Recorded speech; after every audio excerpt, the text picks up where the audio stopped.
Scott Sorensen to introduce our next program. Thank you very much, Kate. And tonight we're lucky enough to have two members of the Fort Hays School District here with us. Got Justin, three, I'm sorry. Two will be speaking. And you can include yourself and give you Yes, that's why I employ full disclosure here. We have Justin Corey, who's the principal of Madison Middle School. It's going to be our first speaker tonight. We've got Clara, the director of communications, and they're going to be talking about developments in schools. Justin, thank you. Yeah, appreciate the opportunity to speak to our community. We are pretty excited about our activities that we have. If you don't know about Madison, we are the only middle school in Eugene with a wood shop. So for those of you that took wood shop back in the day, you would enjoy walking down the hall and smelling the sawdust. It's pretty unique. Another thing I usually tell people, you're very fortunate at a middle school level if you have an excellent band teacher or an excellent choir teacher or an excellent theater teacher. And we have a guy who's amazing at all three. I'm not even kidding you. Mr. Wilcox does a phenomenal job. We did Adam Spanley Jr. at the beginning of the year. We just coordinated a partnership with North Eugene High School and did Wizard of Oz, which was finished up last week. And now our students will get put on this spring a Chitty Chitty Bang Bang for 3 nights. So they do a really amazing, it's phenomenal. The kids build the sets, they do the lighting, they do the sound. It's like a $10,000 soundboard. First time I saw it, I couldn't believe what I was seeing. They really are phenomenal. And the woodshop program a couple of years ago, they actually made a tiny house and donated it to a local church in the area as well. So St. Matthew's, thank you. yeah, Mr. Stead is phenomenal in the woodshop area. So I think some of the unique things about our school happen to be related to those extracurricular activities. I mean, we have the core classes too, don't get me wrong, we have math and science and the rest of studies. And we have top-notch staff in each one of those. I'll put my social studies team against anyone in the state.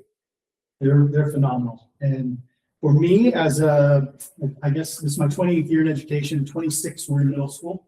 We do a couple of years at high school, but connections with students is the most important thing. If you can't connect with kids, you can be a rocket surgeon and it won't matter, right? They're not going to listen. You have to be able to connect with kids, and that's really what we have in our building. So I'm very proud of our staff when it comes to that. It's no question. I mean, everyone knows we're going through some stressful times, and what I really appreciate about our building is they're staying with it. There isn't, even though they might be dealing with stress, they're not passing it on to their students. They're the weather makers. Every single day they come, they bring their A game, and I just do everything I can to help them because they're in the classrooms. Some other things, we set a record for ourselves. 134 athletes are out for track this spring. That's really great for us. That's about 34% of our building is out for spring track. And I will tell you that 2 of the coaches are part of my social studies team. So that probably tells you a lot around there. So we're very proud of our team. They do a great job. It's not about winning. I mean, of course, we're competitive. We want to win. But they do an excellent job of working with students on their teams. Whether it's running, throwing, it doesn't matter. It's very team-oriented. It's just, I joke that we should have the Imperial March when they head out there. There's just so many of them coming out here at Star Wars. We do have a band and choir concert on the 17th of this month, and we'll have another one in the spring. As I mentioned, World-Class does a great job. College and Career Day is coming up on May 27th, and we bring in a number of different professionals, college representatives, and we just the students follow their regular schedule, so they don't really take necessarily to be really difficult, but they get an experience 7 different professions or possible post-secondary education opportunities that are out there. We've had 1 talent show. We're getting ready for a second one, and it was amazed at the talent that the kids have. We were really trying to find a way to showcase our students who aren't involved in theater or aren't involved in band or choir. And we had dance performances. We had students who may have been in those other activities, but I didn't know they were amazing. Just some of the stuff they put out was pretty phenomenal. So we're excited for our next one. They'll be coming up in about a month after spring break. And we do have state tests coming up. And a lot of times state testing will get a kind of a bad rap. But the thing I want everyone to remember, we're trying to educate our families on, there aren't too many professions out there that you don't have to take a test to get a certification. If you want to be a realtor, you got to take a test. You want to be a lawyer, you got to take a test. Doctor, just about any profession requires you to take a test. So opting out all the time isn't necessarily setting our students up for success down the road when they're going to have to take these tests. So I know that the state test isn't the end all be all, but it is a measuring stick, and we do use the results to help ourselves get better. Where are the areas that our students need improvement? So I know that's not always an exciting one, but we take it pretty seriously. We do get dinged if there's more than 5% that don't take the test. So we really want as many people as we can. Can't get accurate information if we don't have it. So that's just something, if anyone asks, maybe you can encourage them to do that. In January, our BSU, our Black Student Union group, put on an amazing MLK presentation. We had a guest speaker come in, and it was just phenomenal. Our whole school came to it. And that was really challenging for our, we don't have a large group, but those students, some of them were pretty young, sixth graders, they get up and speak in front of the whole school, and they really knocked it out of the park. They did a fantastic job. And our No Place for Hate group, the whole school actually made them Valentine's Day cards, and then our No Place for Hate group went to some of the senior living centers in the area and delivered Valentine's cards to the people and just try to make the day. So if you're interested and you want to stop by, I'm usually available. I love to show off our school. It's a pretty cool place. And if there's any questions, I'm happy to take those too. Yes, sir. Is there a calendar that you guys have for like the talent shows and stuff? And I have a son that just started at Aubrey Park, so we're not there yet, but it'd be cool to start showing him. We do. What big kids do. If you go to our webpage, the calendar it's on there. And we've been trying to increase some of our social media. That's hard just because it can be a job of its own. But our counselor, that's been one of the things that she's really wanted to pursue a little bit more is one of her own professional goals. But definitely our website has activities. And we have a nice reader board out front that says that things are coming up to you. Yes, ma'am. So I unfortunately missed your Wizard of Oz production. Well, it wasn't ours. It was in conjunction with North. Well, Virginia. yeah. But, so your next production you're gonna put on at North Eugene, right? No, it'll be at Madison. Oh, it'll So, be at Madison, yeah. okay. Adam's Family Jr. was at Madison. Then we used the new theater Yeah. for that. Wizard of Oz, and we'll be that. We usually do two at home and one with. Oh, and will you be using some elementary school kids too? We don't for ours. The one that is at North is kind of a, Yeah. yeah, we have a number of students that are in it. I probably won't be in it. That hurts you. If you. Are there ways you think that the community could collaborate with Madison to create grinding situations for all of us? Any situation, yeah. I mean, I know we have a really nice group that comes out for mentor lunch. So we have some community members that come once a week and eat with some students. As far as, I know they put in the new park right behind us. And I heard about some terrible vandalism really recently, some of them with the bathroom on fire, that kind of stuff is really irritating. I'm open to ideas, yeah. I mean, our parent group we started 3 years ago, we call it the MPG. So we go the extra mile for the kids.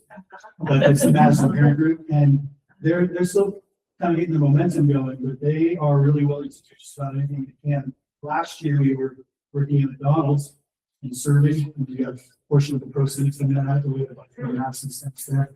I'm way better at trying to get people to eat because they see me and they know how to eat. So yeah, if somebody wants to reach out, I'm happy to coordinate a time to talk about ideas. Yes, sir. Not talking to spots too much, but I've heard a lot of concern from certain parents that are concerned for the kids out of the schools. And the biggest question is, will 4J be going back to the focus on curriculum and teaching kids versus political and ideological? So I mean, I can tell you recently, you may have seen some of our kids were on Tuesday, we're out at the corner of Wilkes and River Road. And that is, I had a gentleman actually get out of his car and get in my face. He was pretty upset. The students were out there. I had some people send me an email that I shouldn't be taking kids on this field trip. That was a student oriented, like they did it on their own. I can't stop them. Legally, I can't stop them from doing that. I did go down because that intersection scares me. And a lot of people are misinformed. They think that we had something to do with creating them. I sent out communications before and after. We didn't supply time. We didn't supply supplies. Our staff didn't coordinate it. Basically, we can't encourage or discourage those students from doing that. And that's the Supreme Court rule.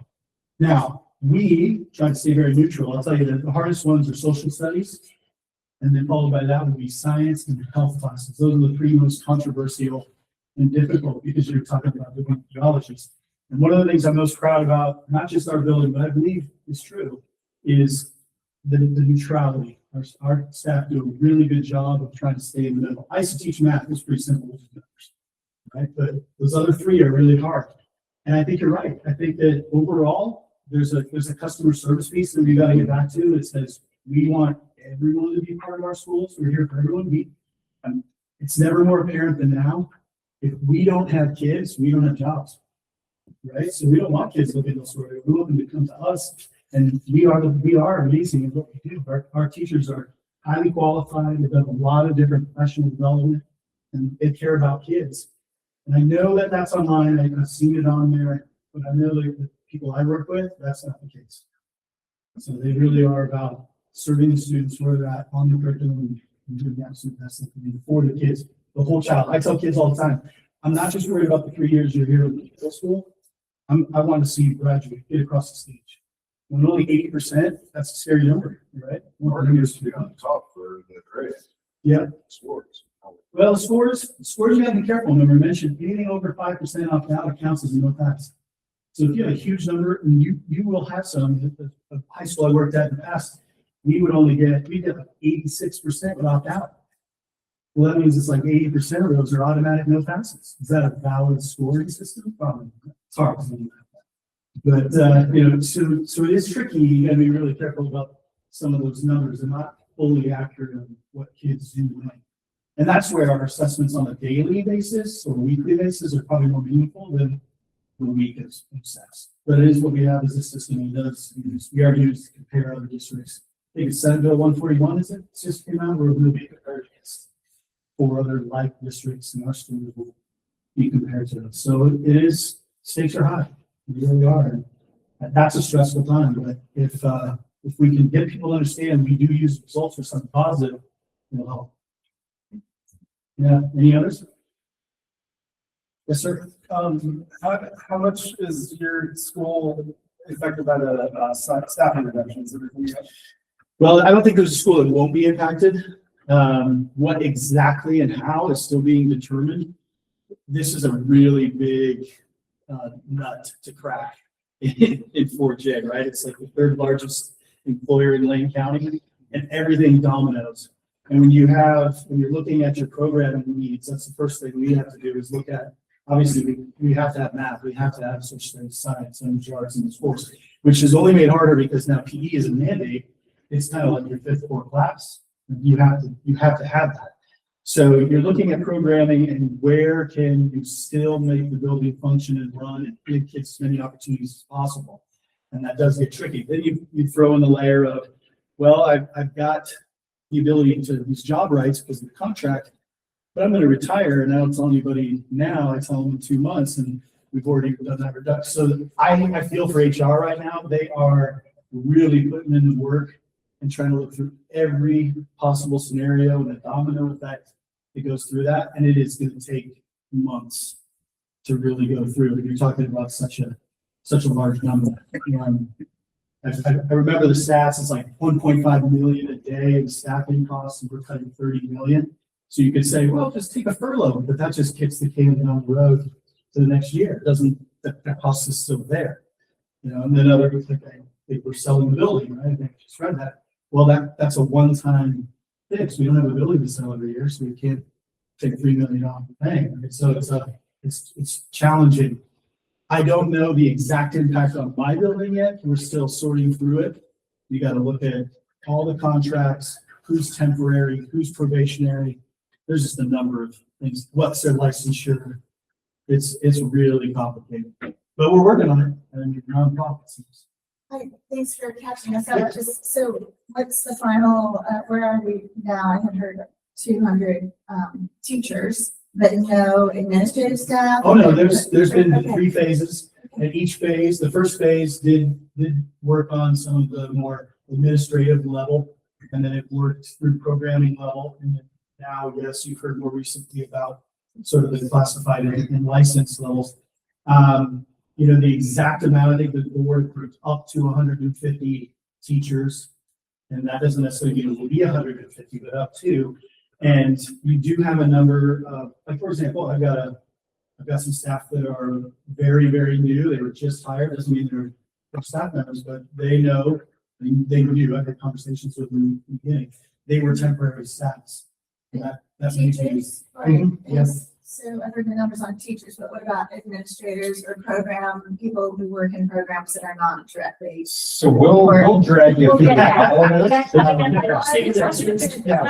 Yeah, every level has, and they do have, they shared with us some really great graphs that show sort of the percentage of each group. And it's not like one group's just getting the short end of the stick. It's pretty much everyone's getting it.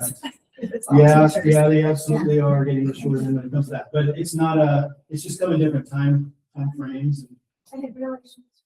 Oh, yeah, they get the exciting stuff, but I'm doing my best on it. Great, great.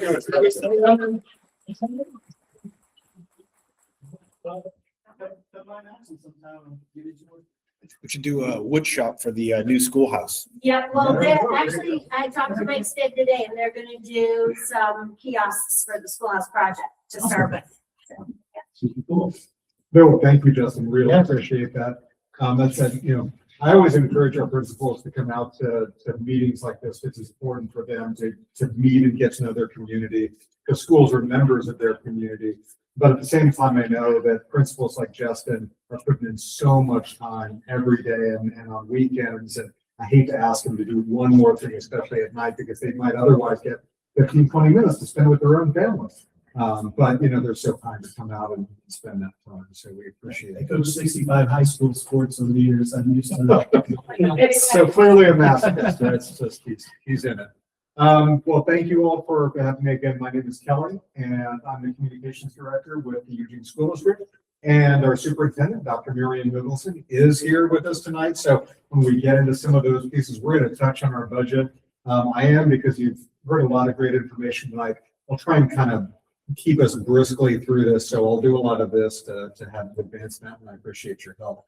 So we'll give you a little overview about the district. We'll get into our budget a little bit, and then we'll talk about the things that we're definitely focusing on retaining into the future, because we're having to make some tough cuts, but we've still got a lot of wonderful things, and definitely that focus on instruction and outcomes. So we'll talk a lot about that. So let's get it going. So one of the things here, this quote is one that Dr. Mickelson has really come to appreciate, talks about a lot. It says, "Those who practice leadership for equity must confront, disappoint, and dismantle at the same time, energize, inspire, and empower."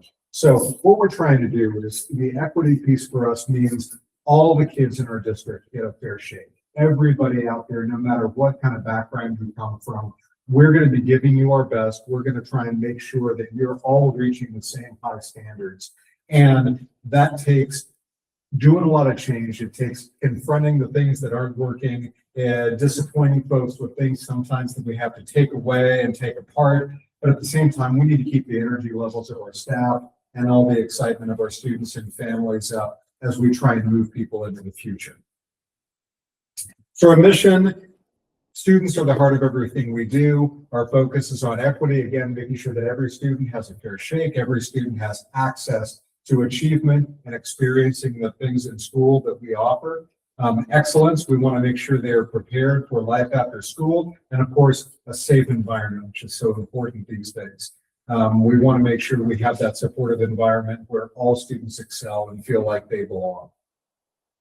So 4J, it's one of the largest public school districts in the state. We're in the top 10. We span about 155 square miles here in the southern Willamette Valley. About 85% of the city of Eugene is within our boundaries, and we've taken a little bit of space beyond that as well. So we have more than 14,000 students, 19 elementary schools, 8 middle schools, of which Madison is one, 4 comprehensive high schools, plus an international baccalaureate or IB high school program. We have multiple in-person and virtual alternative programs because, again, the standard model just doesn't work for every kiddo out there, and we want to try and provide them those same opportunities to lift every kid up. We have 5 language immersion programs in French, Japanese, Mandarin Chinese, and 2 in Spanish. So our governance, the way it operates, is we're overseen by a 7-member elected school board. They are volunteers, it's not paid positions. They're all elected at large, so they don't represent specific geographical areas. They're all just at large within the boundaries of the school district. They serve 4-year terms, and they're all elected in odd numbered years. So they kind of switch off. Part of a chunk of 7 will come up in one odd numbered year, and the next one and the next. The board's chief duties are to hire a superintendent, and the superintendent manages the operation of the district. So responsible for overseeing all of our staff, that's the superintendent's job. The board hires the superintendent, sets policy, and approves a balanced budget among their key responsibilities. So they typically meet every other week, August through June, with special meetings as necessary. Those meetings are in person down at 200 North Monroe Street in Eugene, and folks are always welcome to attend those in person, and they can also watch online. Our members of our board also serve on our budget committee, which sets the budget amount and the tax rates for the board's eventual approval. And then the school district is subject to state and federal education laws, and we operate under the guidance and direction of the Oregon Department of Education. So our superintendent, Dr. Mickelson, she started with us in July of 2025. So she's in her first school year here with us in Eugene. She has more than 20 years in educational leadership. She immigrated to the state of Washington from the Philippines and was a first-time college attendee from her family and has built her career coming up through the ranks from teaching to building administration to district administration. And we're very lucky to have her now because she loves our community and she loves to come out to events like this and meet our families and meet our community members. So again, getting into the budget piece. So the budget, it's nearly $600 million. Revenue sources include the state school fund via state taxes, federal pass-through funding that comes through from multiple sources, federal and state grants, a local option levy, which is something that our voters within our district vote on every 5 years, and they've been very gracious to renew that for many decades now. And then also there's a local capital bond that was approved by voters back in 2018 that we're still spending away on. That was the bond that created the new North Eugene High School. We have a nearly $300 million general. So again, talking about how we got into this place of having a $30 million budget shortfall that we are facing for next year. So here is a graph that shows our enrollment projection and actuals over time versus our staffing. So you can see how our enrollment after some kind of peak times around more recent peaks, we have to go back way back to see higher peaks here in about 2014, 2015, 2016, and then we've been on a bit of a steady decline since then. That is something that is happening across the state. So a lot of times folks might think that, we're losing students for one reason or another to other educational options. We have seen increasing numbers of people who are choosing to homeschool, but everybody's feeling that. The main driver for our enrollment decline is the decline in birth rates. So we see it very clearly and strongly when we get our numbers from Lane County. Folks have been having fewer babies, and that means fewer school kids 5 years later. So everybody around the state's been dealing with that. All of our local districts are in declining enrollment right now. Folks just aren't having enough kids to keep our schools going upward in enrollment. And to be honest, Eugene, it's a tough place for people to move into from other areas. We have a pretty high housing cost relative to some of the economic opportunity that's here. We have folks who have lived here for a long time. I've lived in the area for decades. And you know, we don't want to move away. We move here, we live here, we work here, we retire here, we keep our housing. There's not a ton of turnover. We don't have a ton of available housing stock, and what there is pretty expensive. So it's a tough nut for people to come in from places outside of Oregon or outside of Eugene and then raise families, get them started here within our district. So we see that back here, during the pandemic, of course, we had the influx of federal pandemic relief funding. All different areas of government saw it during and immediately after the pandemic to try and help keep things afloat during that time. That was all one-time federal money. And we knew that that was going to run out. We did all we could in terms of hiring and providing programming that was going to help kids recover from the losses that they incurred during the pandemic.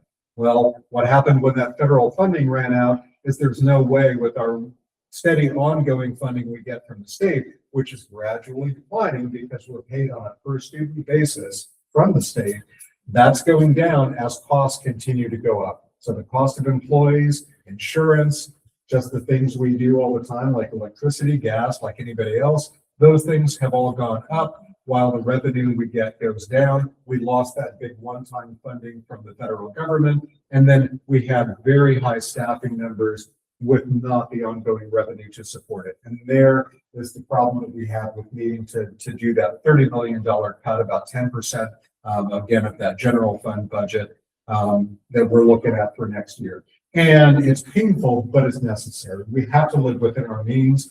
We can't be outspending the revenue that we take in. And so we have to make those difficult decisions. So here's our 5-year forecast. You can see that if you don't make the adjustments that we're planning on making, you start to go underwater with what we, in terms of what we spend versus what we take in. As a government agency, we can't do that. We're not like the federal government. We can't run on credit. So we have to have a balanced budget every year. So that puts us into a position of needing to make cuts.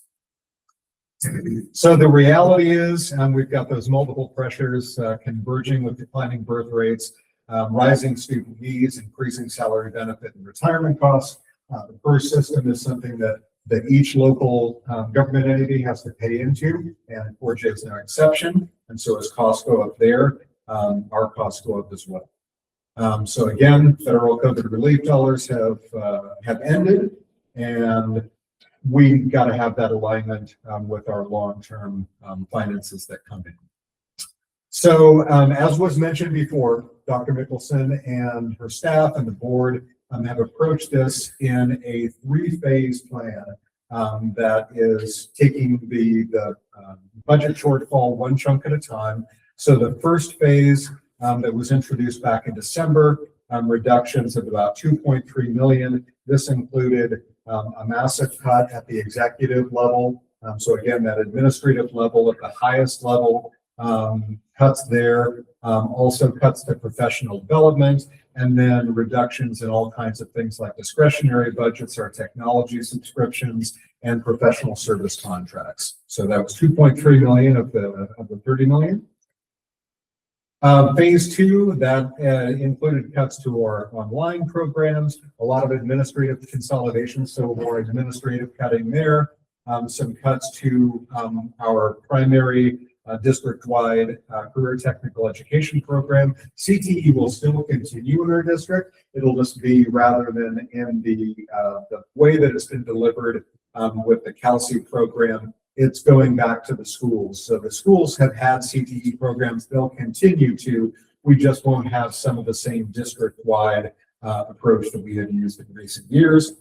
Some cutting at our nutrition services level, academic support, staff support, and then more staffing adjustments at the administrative level, part of this $18 million in reductions in phase 2. And then the third phase, that is most of the school-focused cuts. So 9.88 million. So that second phase was 18 million. The third phase, that's the school-facing one. So we are co-locating Family School, one of our alternative school programs, choice programs, that will move from a standalone location, and it will be co-located with one of our other elementary schools. So that'll save on running a separate school site, but maintain that program that's been very important and meaningful for its families. We're making a change to the middle school schedule. We needed to cut 25 FTE at the middle level for teachers, and changing from a 7-period day back to a 6-period day. That's right, isn't it? Okay. Will allow us to do that without having teacher cuts that would balloon class sizes to really unmanageable levels. So that'll also include up to 95 school-based licensed staff, and then up to 15 school-based classified staff as part of this third phase of reductions. So total staff reductions, 150 licensed. So that's the group that includes teachers, but it goes beyond just teachers. And as you can see, the school-based license cuts are far fewer than that total figure, because we're looking at cutting a lot of the folks that serve at the district level. So the folks that do curriculum support and other kinds of things who aren't out in schools, you know, in front of kids in classrooms.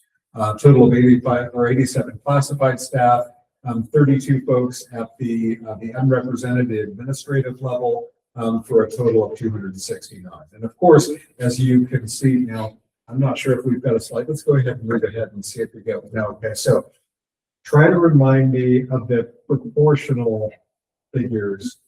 So 150 licenses, about 13% of the licensed workforce. 87 classified, that's about 9%. And then 32 unrepresented, that's about 16%. So the highest cuts percentage wise is actually the administrators. And then 269, that's about 12% of the entire workforce. Yeah.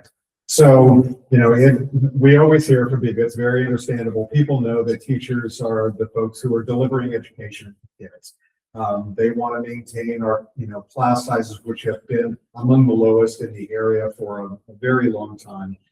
Very understandable that people want to protect that. So they always say, cut administrators. And I think sometimes people assume that there's just sort of an endless supply of administrators to cut. And we actually have, you know, not that many for all this. So as Dr. Mickelson said, I mean, 32%, that's, or 32 FTE, that's 16% of that group. And of course, when we have, you know, 32 plus school programs, each one of those has a principal, and you gotta have a principal for a school. So, you know, we're really doing a lot there. But in a district our size, you cannot help but cut teachers when you have a shortfall this big. So things that will continue. So that's the bad news of the cuts. We're going to make sure that we continue to care for students with high quality instruction that's aligned to state standards. And that includes the new tougher accountability standards that are part of Senate Bill 141. Core academic programs, early learning, CTE programs and electives, our dual language immersion programs and multilingual education and language development services. So all of that's going to continue. Student support and well-being, we're going to make sure that we're looking after our students with disabilities and those with social emotional learning and mental health needs, supports and health services for them, behavior supports in all schools. Since the pandemic, we've seen massive upticks in the needs of students in our schools. So it just doesn't look and feel like it did in decades ago. I was a 4J kid and things were just very different back then. It was, you know, it was just sort of easier. Everybody kind of sat in their seats and there wasn't a lot of stuff going on. And that's just not the case now. We have kids that go through a lot of things at home that just weren't that common decades ago. And unfortunately, they bring that into schools with them. And we have to be able to adjust for that and help them stay calm and focused and safe. So we want to be, of course, safe, welcoming in our schools and watch out for any of those things that could be a danger to our kids as well. So we're going to continue with our commitment to access for all students, making sure that, again, every kid has a fair shake to be able to have access to high achievement. We're going to have those class sizes that allow teachers to know their students and provide meaningful support. That was a very important part of how we approached the budget cuts, was protecting our class size as much as possible.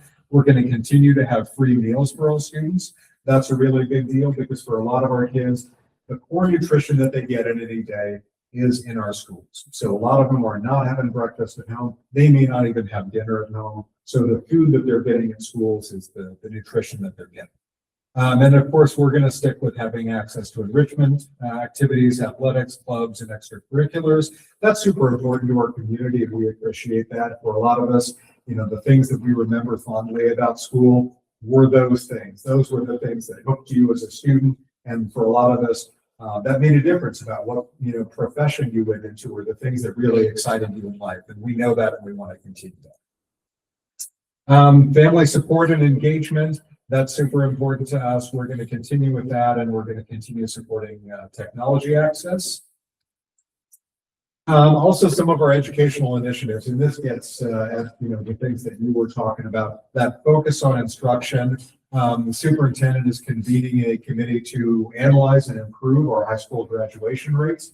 We believe that those aren't where they should be, and Superintendent Mickelson is taking a hard look at that to see what practical things we can do. And we believe a lot of that comes down to rolling up our sleeves and making sure that our building staff is making connection with kids who are on the border of having enough credits to graduate, and making sure that they feel seen and attended to. We want to know that we know their names, we know what they need, we want them to show up, we want them to succeed and get across the finish line of graduation. We also have new curriculum adoptions for English language arts, math, science, and social studies, and they've really shown some great progress so far. We're doing gradual adoptions for each of those. We just were at an event hearing from teachers who are teaching our new math curriculum, who are really excited about it and saying that they've heard students getting into math in ways that they just don't remember before. And that's saying something, because math doesn't come easily to kids in the US. So we're excited about that. We also have district-wide planning to boost our assessment scores and increase attendance to meet those enhanced state accountability standards. Okay, so just kind of recapping, addressing that $30 million shortfall, we're sort of resetting and resizing our whole system so that we are aligned between the revenue and the support we have coming in with what we have to spend in order to provide our services and create that path towards sustainability and stability for the long term. We're going to balance our priorities. We're going to make sure that we're caring for students today, but at the same time, looking at what our system is going to look like in a few years, and making sure that we haven't sort of spent all of our resources, bottomed out our reserves, and that the future for tomorrow's kids has been stripped away. That focus on sustainability, stability, and long-term viability, academics and equity at the very top, making sure all kids have a fair shake and access, behavioral supports, all of those other things. We're going to continue with that, and we're going to make sure that we have strong fiscal health, making good, smart financial decisions with taxpayer money. All right, so that's kind of good. There's a lot that we've raced through there. I'm happy to take questions, and Dr. Mickelson is here to back me up. So. Yes, sir. Very quickly, based on the shortfall of $30 million from the SOS 54-2, there was just last week the recommendation for one of the schools that will lose their federal funding. The teachers, the classes are pushing the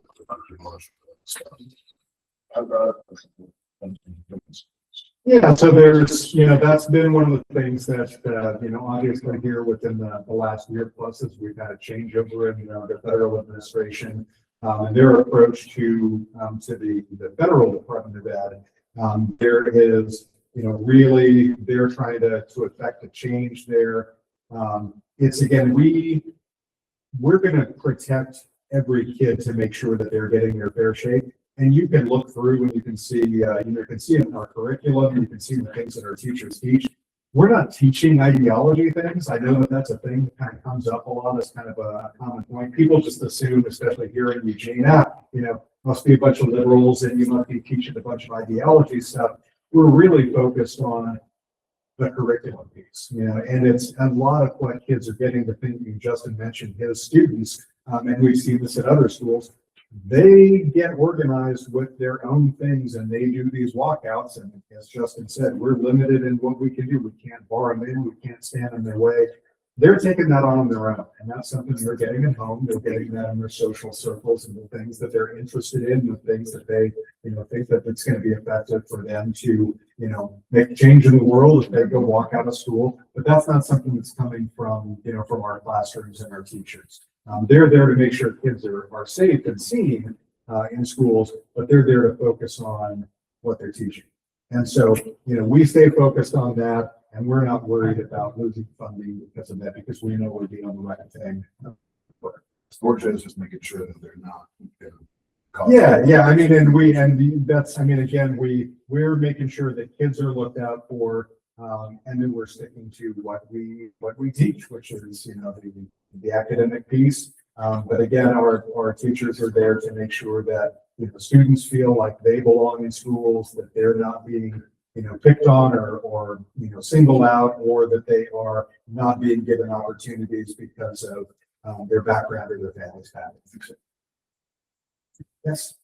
So is the budgeting done annually for the school? Yes. So if you know or predict that there's declining enrollment, only taking 30 million and are we going to face the same thing next year and the year after? That's an awesome question. So no, because, and I'm trying to think of a good analogy for like a home budget. You could sort of imagine that, like, let's say a relative gave you an inheritance. And so you got this big pot of money, and it was just that amount. They're not going to keep giving it to you. It was just there for one time.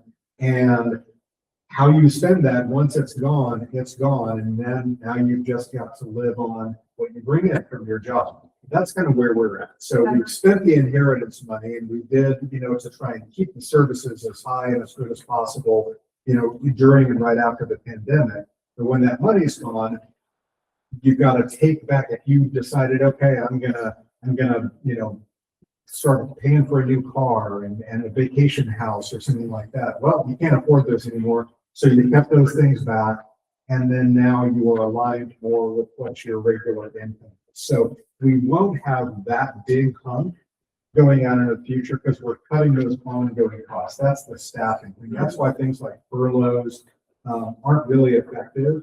That's a tool you can use in a furlough. For anybody who's not familiar, that's when you basically don't do some of your work for a certain number of days, and everybody has those days off as unpaid days.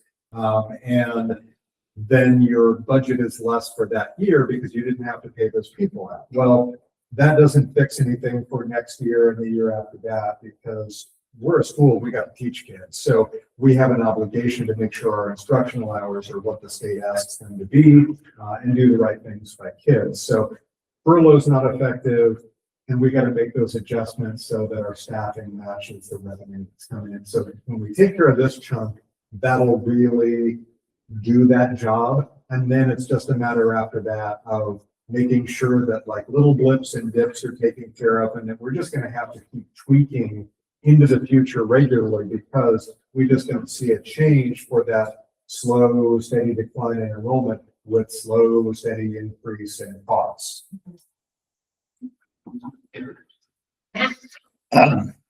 So a little bit to Kate's point, what is the total, and I really appreciate how much 4J has been open and transparent about this. Dr. Mickelson gave a great presentation at North, and you guys have done amazing. What's the total timeline on this? Like, does this 30 million in cuts take effect all this school year, or is it going to be into the next year? So all the cuts are in effect for next year. So essentially all the planning we're doing now is so that when July 1, 2026 hits, it's the new world, and the folks that, that are targeted for being reduced, they're not with us anymore. All of those things are lower in terms of those expenses starting July 1. So balanced budget by next year. Yeah, so it's, the budget that gets approved by the school board this year for 26-27 will be a balanced budget. We'll have that 30 million in cuts reflected. And then we'll have what's our latest on the projection of what we'll have to cut next year? It's down a couple million Yeah, at it's this about point. 2.2, and then after that, about 13 million. Yeah, so. And this is the funny thing, is that because what what we're faced with changes every time a financial forecast, changes at the state level. And then certainly every time the state does its budget, whether it is able to, increase the state school fund, or it has to keep it, relatively static. All those things play into, whether we have a little more or a little less to have. Yeah. Well, please share something, and then my question is, did you know? And that is, I guess this is so relevant to the shortfalls with our schools, to the infrastructure, the e-web, maintaining things, and the fires that you mentioned. And that is just like, did you know that like half of Oregon is owned by the federal government? And In terms of the land. 60% is federally managed forests. And I literally just this week, pardon? That's your opinion. Well, I literally just issued 2 press releases this week on this very issue. Our county, our district, the 4th district in Lane County used to get hundreds of millions of dollars for schools and infrastructure from harvesting timber. And so there's actually movement right now and an opportunity for public comment on proposals by BLM on clarifying the ONC lands and the purpose and how they're supposed to be a resource for our communities. I mean, $30 million is, decades ago, it was hundreds of millions of dollars. And we had the best schools, and you didn't have to decide, you didn't have to shop in just one school. And so you can see my press releases on my website, but one of my press releases tells you how to make your own public statement by like March 23rd. It is such a critical issue that not being able to access and harvest and work sustainably has just decimated our infrastructure, our school. And so it's just a bad struggle, but it's not going to get any better. And just, I don't know if anyone ever asked like where the money used to come from. Why are we in this trouble? And It used to come from our local tax base when we have property tax limitation. you get it. Yeah, I did know about, I've been here, I've been in Oregon, and I've been, with the district for 12 years. Because I was here when the product passed and so, again, I'm familiar with how things used to be that districts like 4J used to be able to, and because its voters would choose to tax themselves at a higher level and have a higher level of service. And that will change with property tax limitation that moved that to Just sales. wanted to know if you knew, and if you're really looking hard for money, that is a solution, that was a solution. And I'm not a forest expert, but it's fully cited, my press release, and gets you to the experts. And the opportunity to weigh in if you disagree. You can say no. No, But, the revenue that could come in, if there's more revenue that comes in, we're happy to have it to provide, better service to our kids. It's But literally. that is one that is, it's not a lever that the district can flip. It is, So, it is, um, not the school district, yeah, but the no, that's county what- yeah, commissioners. yeah. So the federal government, made a promise to deliver the receipts for the federal timber. It's the ONC Act of 1937. And so there's real movement right now to hold the federal government accountable to manage those natural resources for the benefit of these counties, for schools, infrastructure, and public safety. So just my website, I have some materials there. It just is so relevant to tonight that I had to bring it up. So thank you. Sure. Thank you so much for your time. Really appreciate it. And we ran a little late with some of the things. Oh, it's great discussion, though. I learned a lot. from this. So I just met with one of the parent guardian, the president of one of the groups this week, and she had some really great ideas about what was needed possibly at North. And I'm just wondering, what can the community do right now with gaps where we can maybe support students or families or teachers all the way around? Like, what do you need? Do you need volunteers? Is there something else? Well, as Justin mentioned, schools have mentor opportunities, and kids love those. And then otherwise our PTOs always have, our parent teacher organizations always have a lot of activities that they're up to where they produce support from the community. Justin, yeah. There's also a group called 15 Night. That if students are in need of something specific, that organization finds out about it. It's like a phone tree that immediately, if this kid needs basketball shoes for the basketball team they're on, there's somebody on that phone tree that will deliver them to school that day. So that's a pretty cool group. I've worked with them in the past and they're just starting. We're actually, I think I'm meeting with one of them in the next month or so. And I'll be doing a system in their school and see what we can do. But that is a way to join that group because you'll be able to. Yeah, we have a shocking and tragic number of unhoused students that, are part of our district. And so, again, anything from the community that can go to help provide, for those kids that don't have, a home situation to go to. And, we have wonderful, food pantries and clothing donation, stations at our schools. So, donations for those kind of things can help too, because we always like to make sure that, kids have the ability to have a warm coat, and not have to feel stigmatized because they need help with that. And so we have great people at our schools who know the kids and are able to make sure that they're getting hooked up with those things without it being something where they have to feel like, something's wrong with them because they need them. The only other piece I would add is the parent groups try to do some fundraisers. And it's becoming difficult, not everybody wants to go around selling wrapping paper, stuff like that. So if there's ideas or ways to be with that always helps too. We're just, coming out as a community member to enjoy, some of the activities and things. So whether it's performances, sporting events, whatever, come and be part of the crowd, the little bits of revenue that come in for those activity programs, they always appreciate that. And it just brings the community together too. Just gate receipts, it's expensive, referee costs are going astronomically higher. So gate receipts definitely help the schools. So yeah, I'd like to echo what Matt said about appreciating transparency and openness about everything. I used to work at 4J 14 years ago. One your slideshow had like protecting class sizes and mental health and all that. And two of the things I noticed that I didn't see like a school nursing thing or anything about the libraries. That kind of concerns me. School nurses, we got them, we're keeping them. Yeah.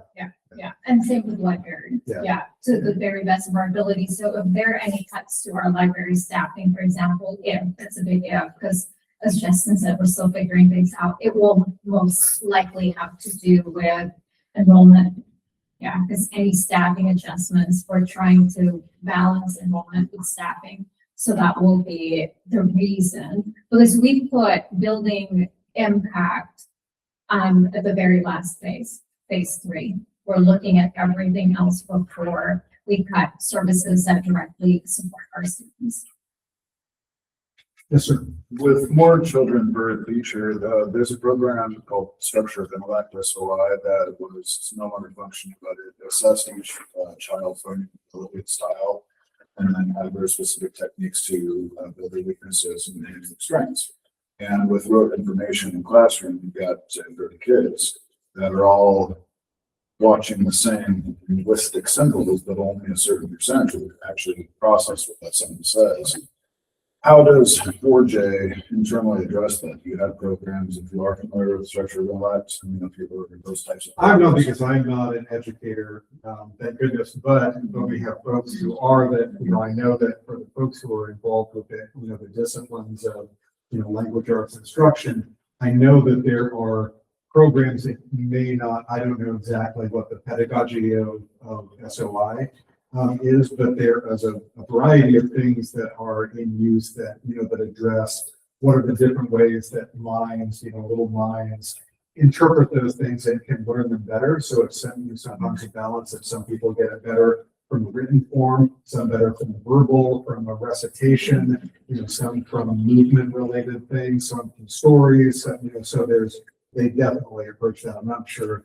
Yeah, Justin. Well, in the same way, I don't know that particular program either, but I know that curriculums themselves, the companies that create the curriculums, they're aware of the ever-changing, the more research and data that's coming out about how kids learn.